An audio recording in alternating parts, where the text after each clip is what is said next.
Welcome back to Tell Me More for Run Radio. We'll get some writer's tips in here too. Our guest today is Wajid Hassan.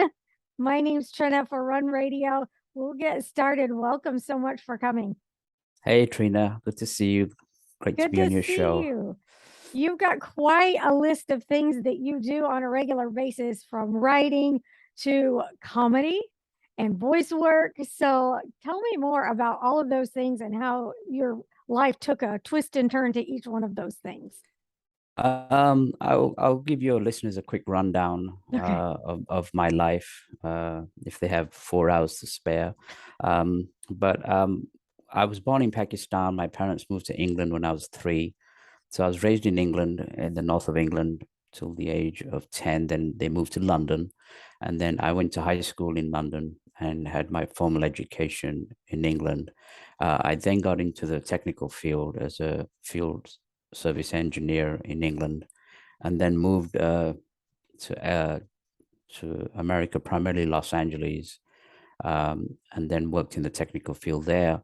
But in the background, I was following my own spiritual leader, yogi master by the name of Dr. George King, and that was one of the reasons for moving to LA as well. And then later on, when he passed away, I kind of got into a bit of a depression, and then my wife at the time said, "Well, why don't you did little stand up at school, made people laugh. Why don't you do some comedy and get out of your depression?" So I took some classes, found out I was still funny, and started hitting the Laugh Factory and whatever, doing the open mics.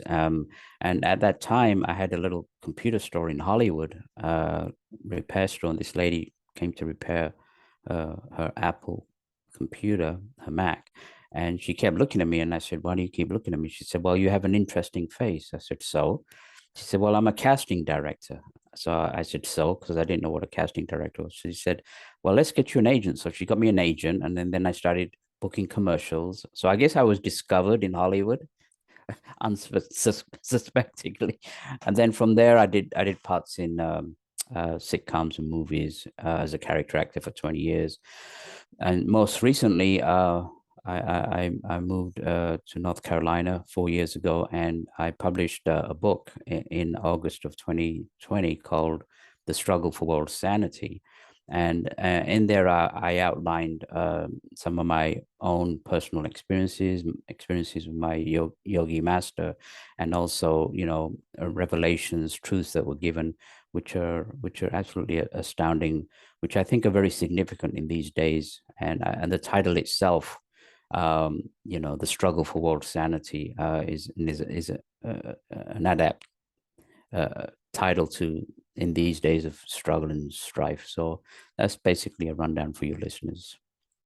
Okay. Going back to probably what everybody in Hollywood dreams about, someone just walking up to them and asking them if they need an agent. That was real exciting.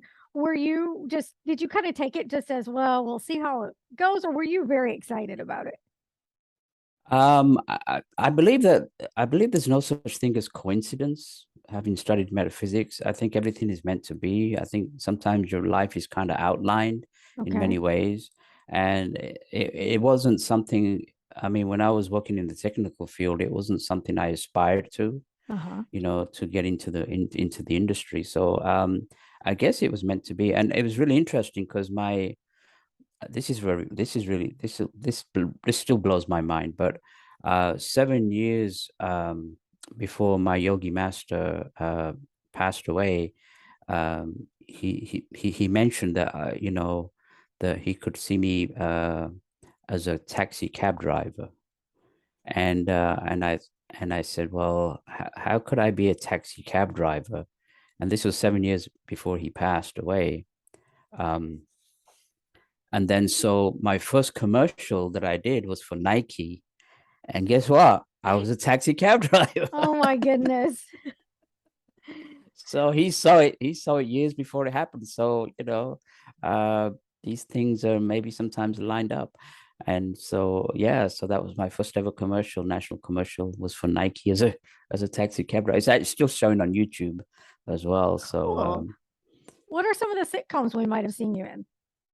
Um, How I Met Your Mother, I was on that. Did a co-star role on that. I did a guest star role on The Parkers at that time with Monique when she was in her prime. She poor Monique. I know I mean, she got an Oscar, and then I don't know, she was influenced by her husband because she kind of went kind of off spiral, and now she's like they're not giving her work anymore, and it was wonderful to work with her. Um, but I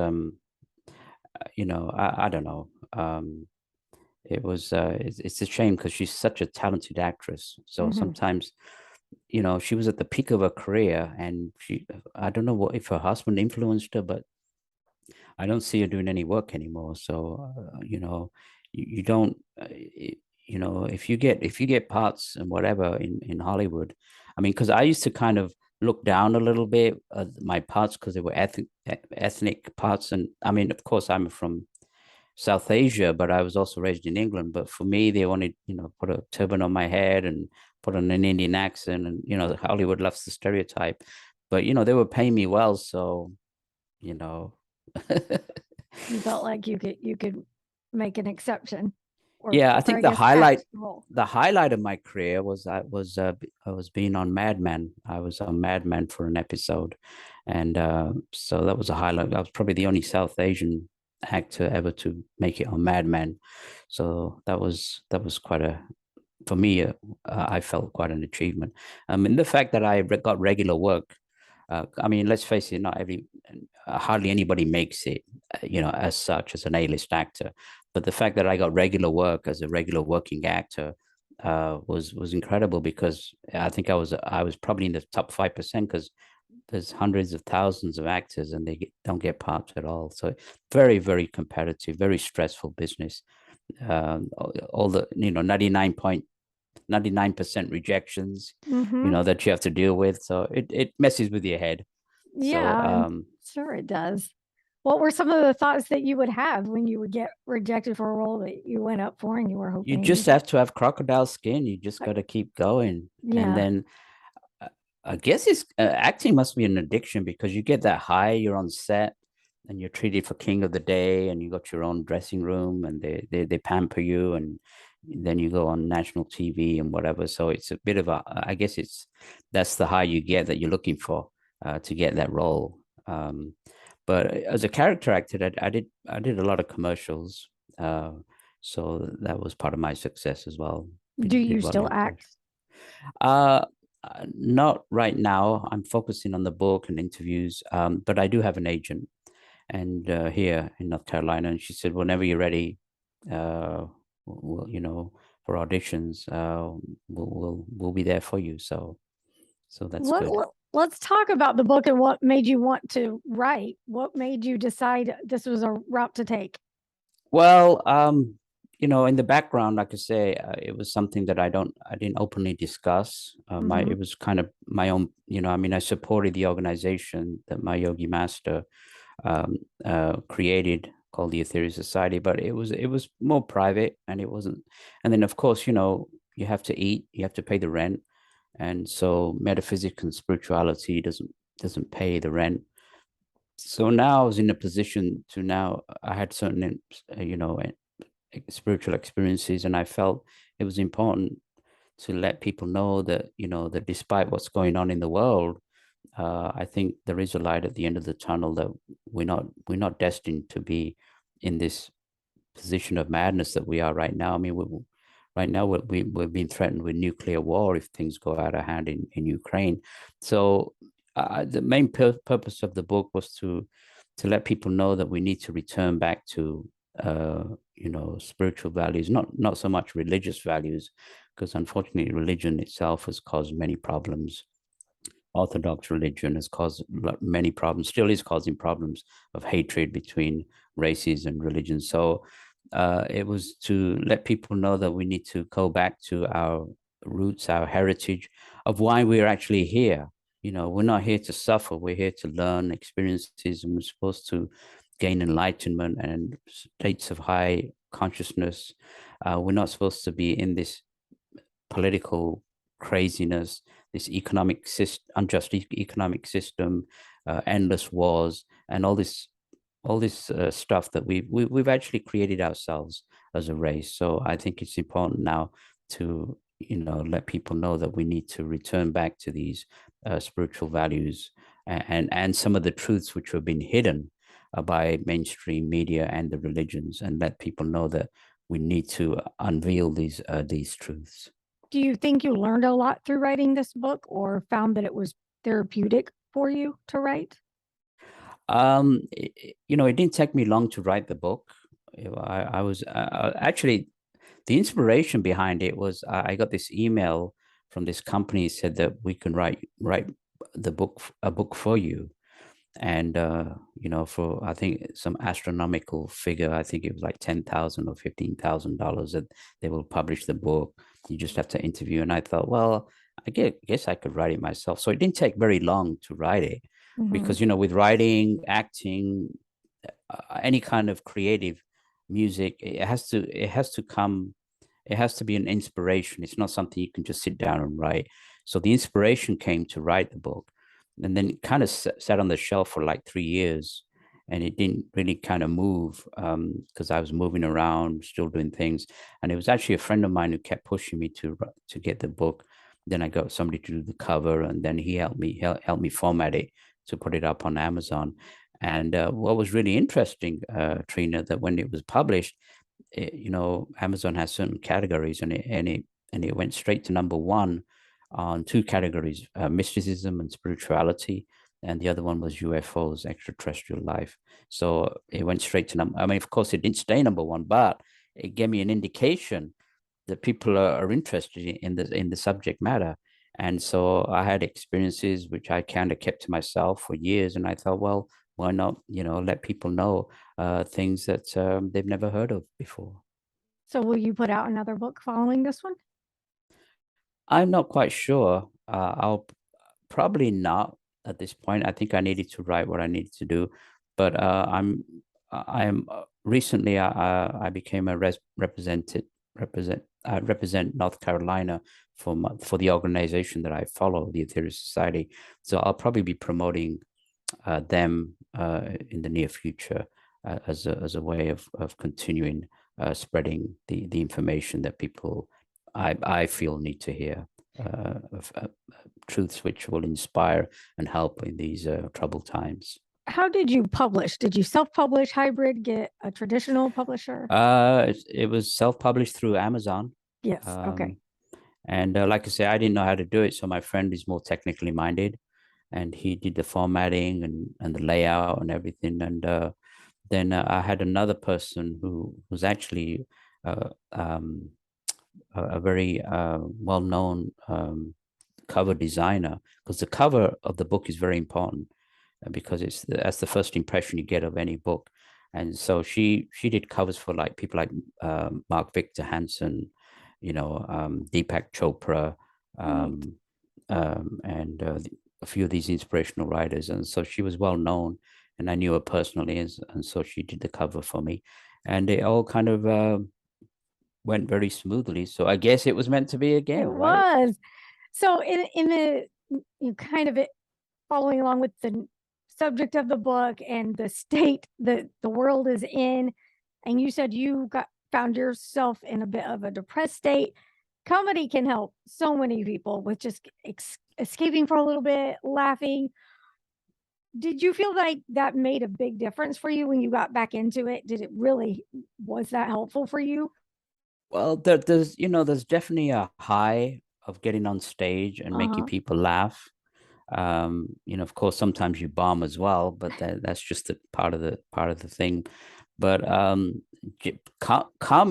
comedians, the ones I hung around with, were probably the most depressed people you've ever met in your life. You hear that so often. Yeah, they were messed up. I thought I was messed up, but till I met these people, so their high was getting on stage and getting a laugh, and so they yeah. So also some of the a lot of the funny comedians have had lives where Give me they've one been. moment, please. Let me pause this. All right. All right, apologies for the phone call. We got that taken care of.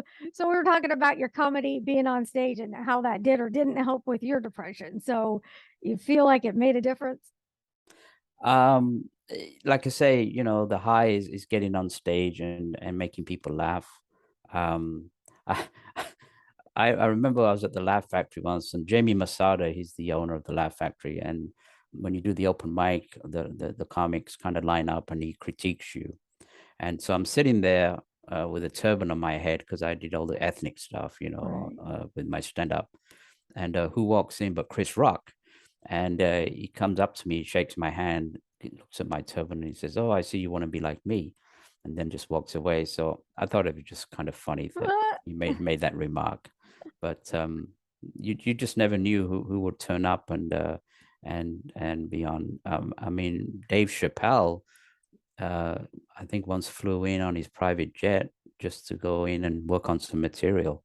So you got to see some of that stuff Wow. as well. But yeah, it's yeah, a lot of the comics, the good comics. I mean, the Tears of a Clown. Poor Mm, Robin Williams, is an I know. example. Yeah. Yeah. Terrible, tragic example of being such a funny guy and yet just so messed up inside. Mm-hmm. So at least your listeners realize that I'm actually quite messed up inside. That's why I Oh, got into please comedy. stay with us. Please stay with us. That's very important to share though. I mean, I think with the way our mental wellness is not right now, I hope people, don't take a smile as okay on people and that know that, ask if, ask, are you okay? Do you need help? How can I help? All those things that we need to do for one another. Um, do, Yeah, do it's important to open up and let people know if you're going through yeah. mental issues. Absolutely, you're correct. Did you find it hard? I mean, you moved around a lot. I feel like that could be intimidating trying to understand different regions and humor. And was that hard or easy for you? In what ways? I just feel like a lot of times, even across the United States, people have, their own little vernacular or jargon about things. And sometimes picking up what's funny or how people mean to be funny isn't easily interpreted. So I didn't know if it was easy for you to get the jokes or people to get your jokes when you made them when you moved around so much. Um, yeah, I mean, I put on the funny accent and played the East Indian, and for some reason they found it funny and little quips and ethnic quips and stuff like that. So people got it, so long as it made them laugh, and that's really what they were there for, to laugh.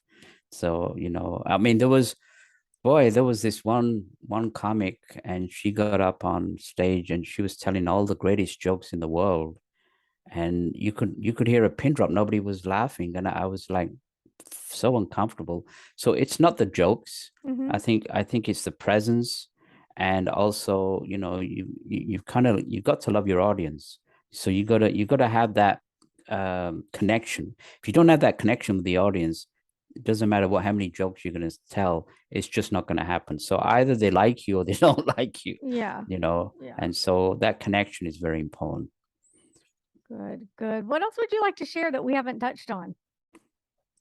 Well, you know, I'd like to share about the book and some of the concepts of the book, Yes, please.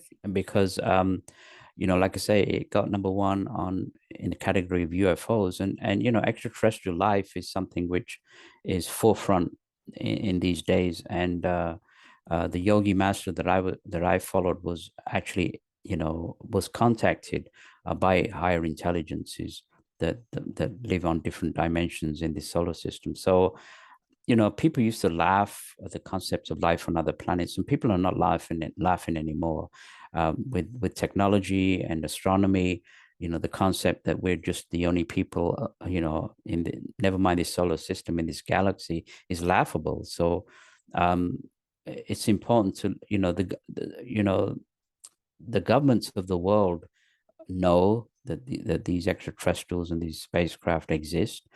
They just are not revealing it to the public, and so the public are demanding the truth behind extraterrestrial life and why they are here, and what the purpose behind. And so I think the governments are deliberately hiding this truth because they don't want people to be aware that there's extraterrestrial life that's not only technically advanced but also spiritually advanced. They actually care about this planet, and so that's another reason these revelations uh, are being given right now, so that people understand that we are being monitored by higher intelligences, and they care about us. In the 50s, when my yogi master was contacted, we started the atomic, started exploding atomic and hydrogen bombs again in our history. We've done it in the past as well, and so there was a lot of tremendous amount of UFO sightings around the planet. So there was a concern that we were ready to, destroy ourselves again. And I think America exploded over 1,000, and so did Russia. And scientists today still don't understand why we're not all dead, because that radioactive fallout should have killed everyone on the planet. And I believe it was intervention by higher forces that absorbed a lot of that radiation and pretty much saved us from our own folly. So that's something that people are not aware of, that I wanted to explain and let people know. And they can read more about that in your book. Tell them again where they can go to get it right Well, now. it's called The Struggle for World Sanity. It's on Amazon. But if you want to learn more about, I have some clips of my acting and my trip to Kilimanjaro that I did in 2006. Information on the organization that I follow. They can just go to my website, which is wajidauthor.com, which is WAJIDAUTHOR.com. All right. Thank you so much for sharing. Thank you so much, Trina, for having me. Appreciate it.